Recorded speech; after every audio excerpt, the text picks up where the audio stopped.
Hello, everyone, and welcome to our October mortgage webinar. Today's session is about boosting builder business in the new home market. I am Allie Wolf, the Chief Economist with Zonda, and I am pleased to be joined today by Nicollette Chapman, Zonda's VP of Mortgage Sales. Now, before we begin, please note that we will be recording today's session, and the recording will be available within 24 hours. Please also feel free to submit questions, and if we have time at the end, we will address any of those comments. And also, before you log off, please just take a moment to fill out our exit survey. Before we dive into the content, let me provide a little bit more about us. As I mentioned, we are Zonda. We are a housing data and consultancy firm. We track the entire building life cycle from raw land all the way up to the closing out of new home communities. Now, we have products that are catered to different industry participants, including Mortgage Pro, which is relevant to many of you on this call. Nicollette leads our Mortgage Pro team, where our data helps mortgage lenders secure builder business. At Zonda, we also have an advisory team for which I am part of. We do custom market studies across the country to help clients make sense of this changing market. Finally, we have some in-person events through the rest of this year. We have Architect Live, we have the AHF Summit, and we have the Florida Dealmakers. You can see the discount code for Architect Live on the screen. And if you'd like to register for any of those, please go to zondahome.com/events. Now, for today's program, I'm going to give about a 20-minute update on what we're seeing in the economy and how that's spilling into the changes that we're seeing in the housing market. After that, I'll bring back in Nicollette to talk about the tips and tricks of how to make sense of the data you just saw and how to continue to be successful in today's evolving market. Now, where I want to start is just very high level. Give me just 2 slides to go through the economic backdrop, because we do have a lot of things that are shifting and a lot of things that are important to watch. I think the first is just getting a sense of the labor market backdrop. We don't have as many job postings as we had a few months ago. They're coming down a bit, but we still have way more compared to where we were before the pandemic. Our unemployment rate is still extremely tight, and our wage growth is just off the highest level it's been in 20 years. And what I find is some people take comfort in these labor stats, saying, oh, okay, because the job growth market is still good, we think everything else is still fine. And one thing I would tell you is these job numbers are absolutely great at telling you where you are at a point of time. They're absolutely horrendous at forecasting. So I'd say the employment numbers are great, except in a shifting market, because they don't actually capture the shifts in real time. But the reason I start with this is because we do have that strong labor market and people that are still spending money, we're finding the imbalances are holding, meaning we still have inflation, depending on how you track it, is up between 6 and 8%. Now, the year-over-year growth rate has come down a little bit from its highs, but as you look at the Federal Reserve's dual mandate of price stability and what we're seeing on the labor front, we haven't made enough progress yet. And that's why we've seen our officials from the Federal Reserve come out, and they have not minced words. They have said, we are going to be restrictive. The economy cannot continue to perform at this unhealthy and overheated level. So the Fed has already been pretty aggressive with their short-term rate increases, another one expected very soon of 75 basis points, probably another towards the end of this year at 50 as well. Now, remember, the Federal Reserve is doing this because they are uncomfortable with the economic data. There's a way that you can have too good of an economy, and that's what they were seeing. Now, we have seen signs that there are sectors across the economy that are slowing in direct response to what the Federal Reserve is doing, housing being at the forefront of all of that. And you'll hear me talk about some of those housing stats as we go through this presentation. Remember, the odds are against the Federal Reserve to pull off a soft landing, to pull off raising interest rates and just seeing growth slow but not turn negative. Our base case at Zonda is that we do fall into a recession come next year, partly in response to what we're seeing with the Federal Reserve is doing from raising short-term interest rates, but we're also tracking a lot of the uncertainty that comes with quantitative tightening. As of last month, we went into full QT. And remember, when we're going through quantitative tightening, there's one part of the bond curve that gets most impacted, which is the long end. So we are finding that the 10-year Treasury is going up in response to some of the changes here with quantitative tightening. The Federal Reserve has come out and straight up said, we don't know exactly how this plays out because there is 0 times in history that we can point back and use as our guide. We did go through QT in 2017 to 2019, but it was at half the levels where we are today. As we look at this, the Federal Reserve's best estimate is that what's happening with quantitative tightening is equivalent to 25 to 75 basis point increase of the federal funds rate. So assume this to be maybe another short-term rate increase is what they're equating it to right now. Now, Bank of America has team on staff that is focused on the bond market all day, every day. We don't at Zonda, so we turn to the experts. And what the B of A team says is the greatest threat to global financial stability is the changes and the strains that we're seeing on the Treasury market. We don't want to take some of these shifts lightly because we know that we are in unprecedented territory. But what we know is that we have seen the 10-year go up very rapidly. At least today, it's come down a little bit from where it was yesterday. But when we're looking at the 10-year, we're now having even a wider spread between the 10-year and the 30-year fixed rate mortgage. And as a result, the environment that we're looking at today is mortgage rates that are averaging over 7%. And we know that housing was already expensive at the end of last year when we were averaging 3% interest rates.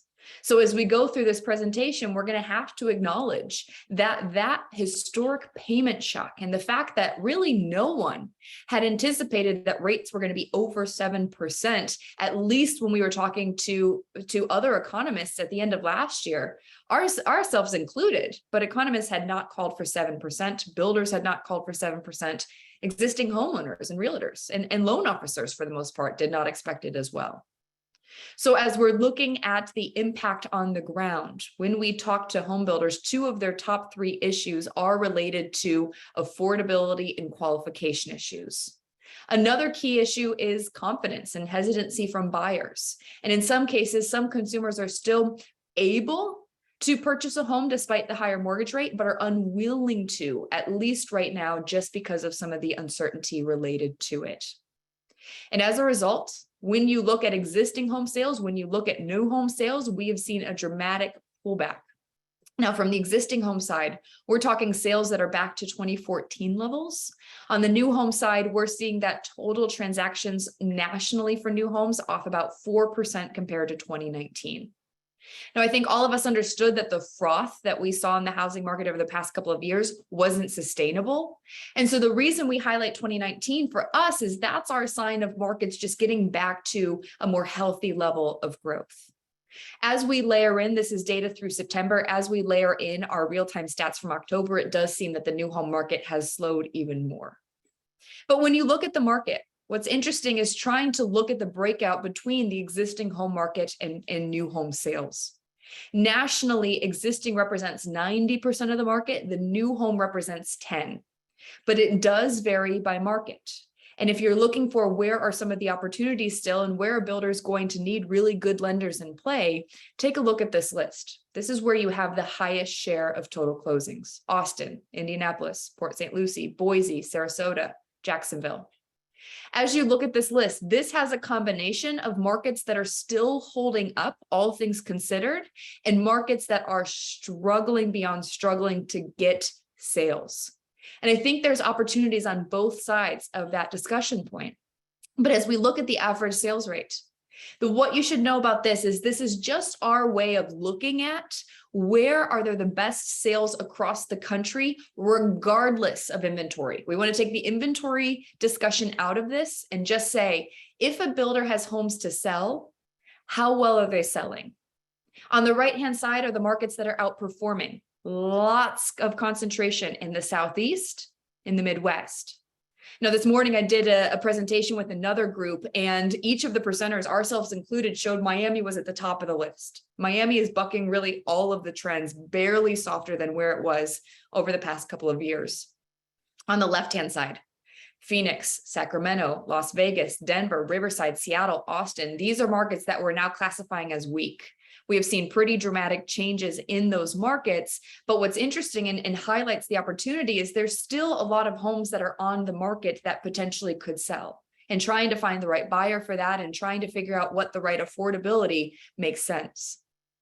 But as we're looking at this high level, we can talk about where across the country are we seeing outperformance and underperformance in terms of the overall buyer pool.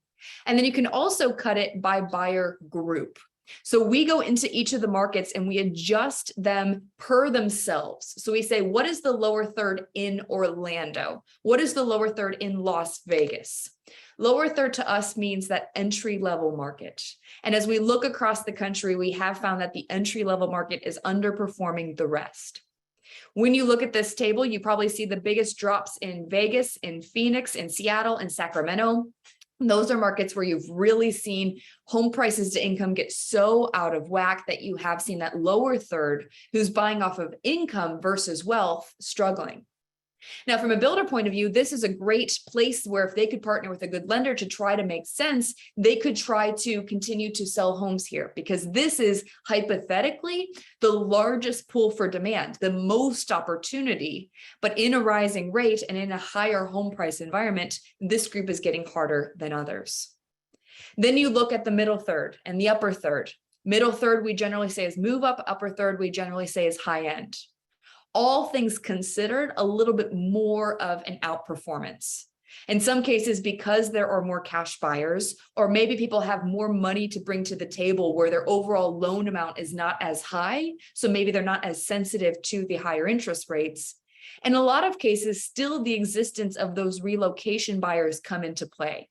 Some of the markets that had the most relocation buyers are slowing the most, but there's also some pent-up demand of people that have cashed out from a higher cost area and are looking to say, well, maybe I want to buy today. Maybe I just want to sit on the sidelines. But once we see some sign of life in the market again, I'm ready to re-enter.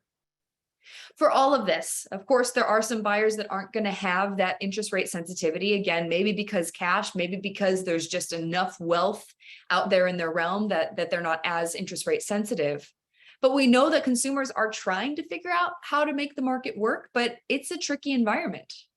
When you look at home prices from February of 2020, so the beginning of the pandemic, to where we are today, all of the markets here have shown a $2,000 to $8,000 average price change per month.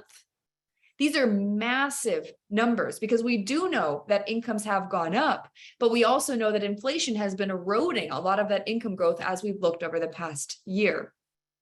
When we're looking at this too, and just looking at going from a 3% to a 7% interest rate, looking at a national average, that results in $800 more per month. You can have people shift down in the home price that they're willing to purchase or able to purchase, but that also comes with compromises from consumers at the same time that they feel a little bit uneasy about the market. But we do know some consumers still trying to make it work, and builders absolutely trying to make it work.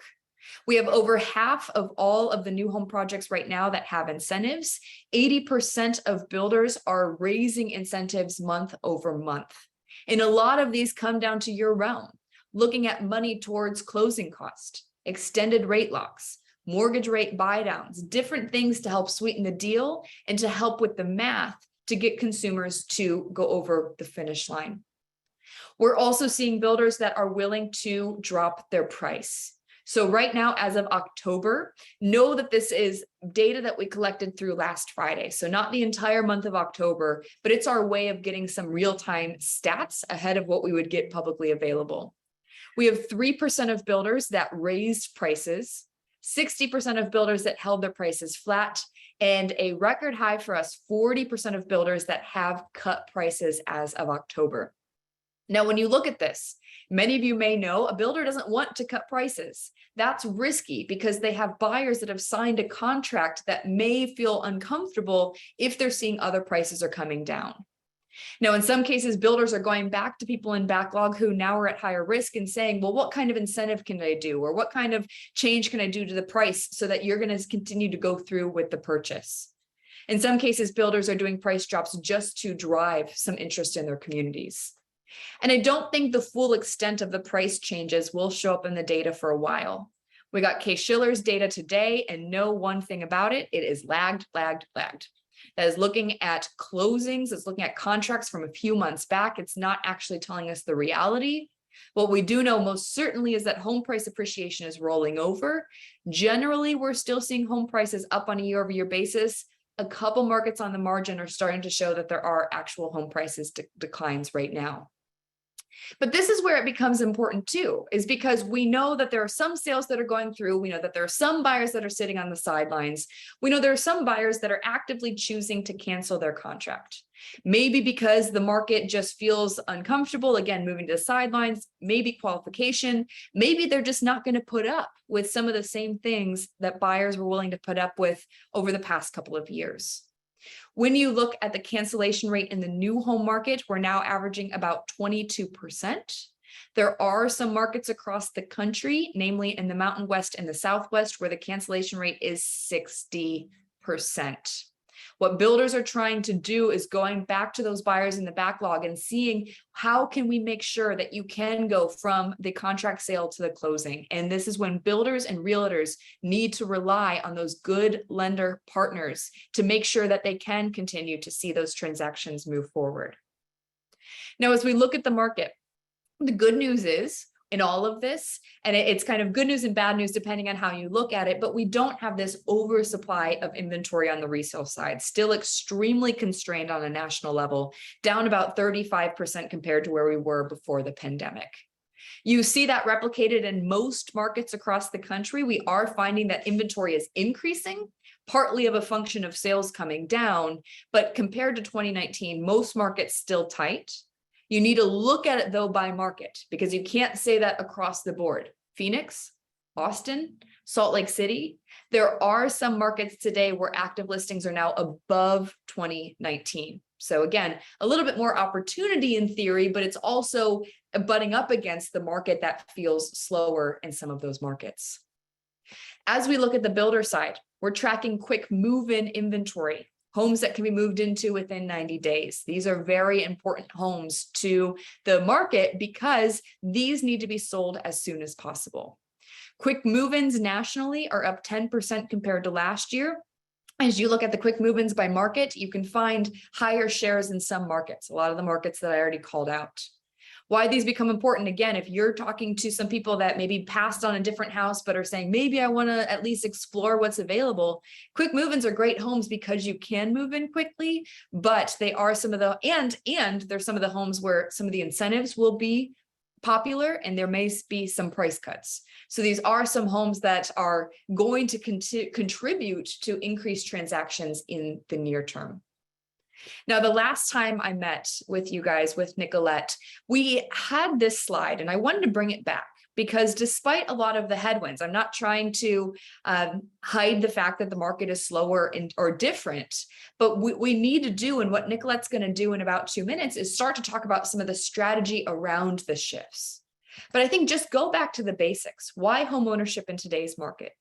I think for some people, there still is that value as housing as an inflation hedge, not as compelling as it was when interest rates were lower, but locking in that largest share of the monthly budget and having the ability to refinance later, for some consumers still says, okay, we know that homeownership is a way to build wealth and maybe it still makes sense for me to buy. It's the marry the house, date the rate, and playing into that mentality. It doesn't work for everyone, because if someone's trying to time the market or someone's trying to say, well, I'm trying to buy today because I think in 12 months, this home's going to be worth more than it was. We're not seeing that as much, and we shouldn't. And I don't think those people should buy homes because I don't believe that's the direction the housing market's going. If there's someone that wants to lock in that large part of their monthly budget, they want to stay in that home for a while, they need to get in a good school district for their kids, there's different reasons why it makes sense, then you also don't want to time the market on the other side. We can remember the idea of paying to yourself, especially in an environment where I wouldn't say rents are continuing to rise nationwide. We are actually starting to see that there is some rent compression, and we are seeing that finally there's not as much rental pressure. But what we're hearing is for rent drops, there's a $50 rent drop.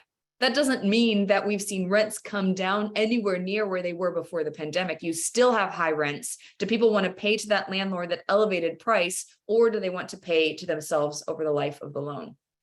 As we're looking at this, we just emphasize educating on the down payment, educating on what kind of mortgages are out there. I think reminding people how different this cycle is to last cycle in terms of who bought homes.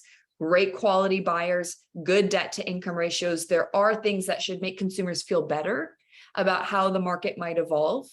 And if you're living somewhere where there is a lot of value in the area, there's not much developable land, there isn't much resale inventory, the market will come back very quickly once we see a turnaround because of new migration or new people moving in. There is some education that can be had from a consumer point of view. And finally, as we're looking at the market, expect the uncertainty to last for a while. From an economic point of view, unprecedented. That's what we're seeing with how quickly the Fed is raising rates, what's happening with quantitative tightening, the level of inflation, not necessarily unprecedented, but we haven't seen this in 40 years. There's a lot of things that still need to work through in the system. We know that people still want to own homes. We know that there is pent-up demand. And as we look at different cycles, we know that good salespeople can still find the opportunities. They're harder, they're not as vast, but we know that figuring out that strategy of how the market looks over the next 6 to 12 months and also positioning yourself over the next 12 to 36 months becomes really important to have those conversations today. Which is why I'm so glad that I get to partner up with Nicollette Chapman from Zonda on this topic.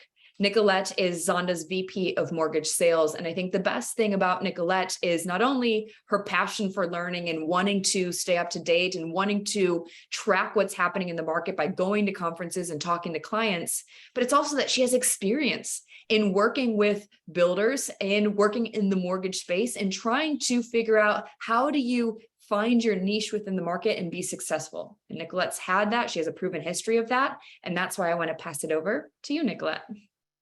Thank you so much, Allie. Great stuff to talk about, and looking forward to sort of continuing these discussions on the sales side. And so I thought I'd start it actually because Allie and I, as most of you know, have husbands who are super passionate about soccer, and the World Cup is coming up. And so why not start this off with a little meme.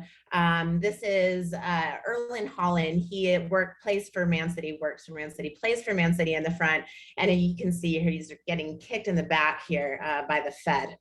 And it is true, but if you follow soccer, you know that Haaland will still find a way to win. He will still find a way to succeed. And I think that is sort of what I want to push forward to everyone here today is that if you want to find a way to succeed, you're going to have to be nimble. You're going to have to work with builders. And that's the reality. Reason why, and just to sort of a couple slides to sort of echo what Allie's talked about, is new resale listings are down 18.5% year over year. Reason being, and you'll hear this term probably more and more in the media, as something is happening now called a mortgage rate lockdown. And what that basically means is people are sort of locked down to their mortgage rates. Sellers are crazy hesitant to give up their interest rate that's in the 2s or 3s or 4s, maybe even 5s for one and now 6s, 7s. And if you listen to Lauren Yoon, he's saying there's a potential to go up to 8.5%. So until those rates sort of stabilize a little bit, we know that we're not going to have as much movement in the resale market. Now, where there is movement and where there is a lot of opportunities in that builder space, and that's something that Ali sort of talked about, as well as the quick move-in inventory that's available. Builders are obviously very interested in moving their inventory and building new homes, so much so that they are willing to give those closing cost assistance, willing to buy that rate down. And so that really helps you as a lender to be able to qualify more buyers. So really, really important to diversify into that builder space if you're not already, in order to be successful with the death of refinances and the slowdown of resale business. But if we really dive into that a little bit more, we can see that the distribution of your origination interest rate is pretty shocking. When we talk about that mortgage rate lockdown, we've got 85.9% of existing mortgages are at or below 5%. Nearly 2/3 of the entire mortgage pool in the United States have an average duration rate of 4% or less. So that's more than 2 percentage points below the current market rate. Now, what are the implications of that from a sales perspective, right? Well, as I mentioned before, little movement in the resale and the refinance market makes builder business your best opportunity in order to create consistent loan volume. And we talk about consistency all the time. Builders provide that consistent volume. And again, builders are ready and willing to be creative with their incentive money in order to make housing more affordable. But you as a lender need to come to the table with those solutions, be a part of, what can help them close more loans. So know what you have in your arsenal.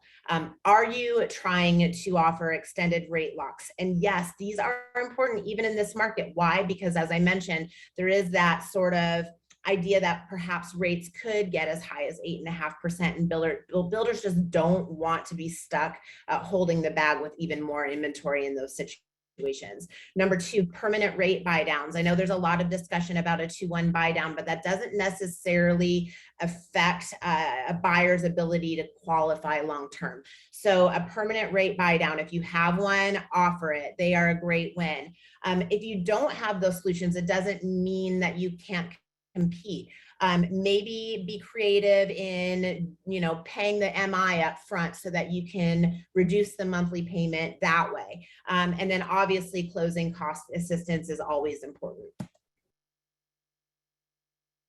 Now, with that said, we also want to understand where that buyer demographic is. And this came out last week from National Mortgage Mood.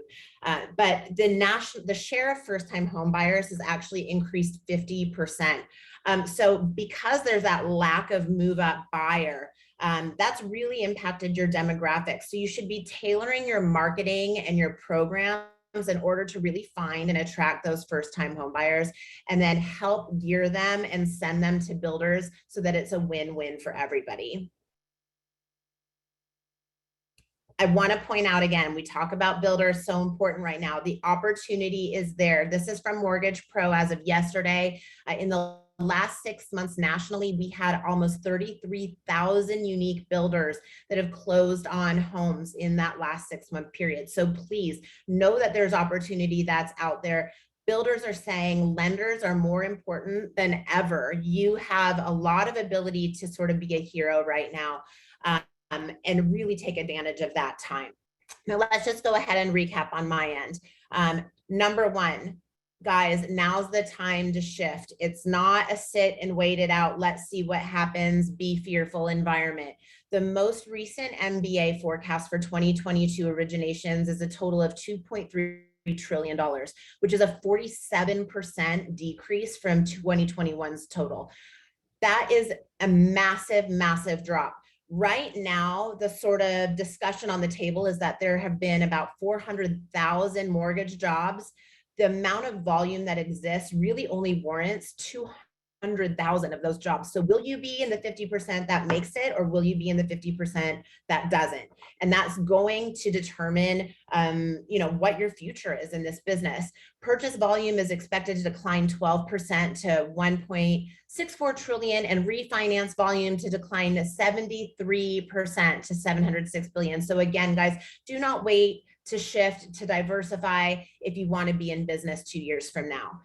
Again, resale inventory is still low. It makes new builds an attractive option. I don't want this to all be doom and gloom, but I do want to put some urgency on this, that if you aren't sort of shifting and you're still trying to work with the same status quo realtors, it's just not enough. You're going to need 5 times as many realtors in order to get the same amount of referrals as what you did a year ago. I want to point out as well that the average millennial is 32 years old. The average millennial also gets married at 32 years old. And millennials also love new builds. They have great incentive money. It's new, it's fresh. They have 2 offices, a Peloton room, all of the great things, amazing internet infrastructure to be able to allow those things to happen. So great space for the millennials. Also, increasing interest rates does equal to me opportunity.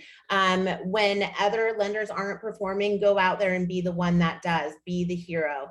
And lastly, and this is so important, be a creative loan technician. It's not enough anymore to just be creative or to be a loan technician. You have to be a creative loan technician, which, by the way, also is impeccable with communication and pipeline management. So know your guidelines, know your market, and know what your competition offers, and you'll be still in business, I promise, 2 years from now. Thank you so much for attending today's webinar. If you have questions, please do reach out to me or Allie. You can follow us on LinkedIn. My email address is nchapman@zondahome.com. That's nchapman@zondahome.com. And we do appreciate you attending today's webinar.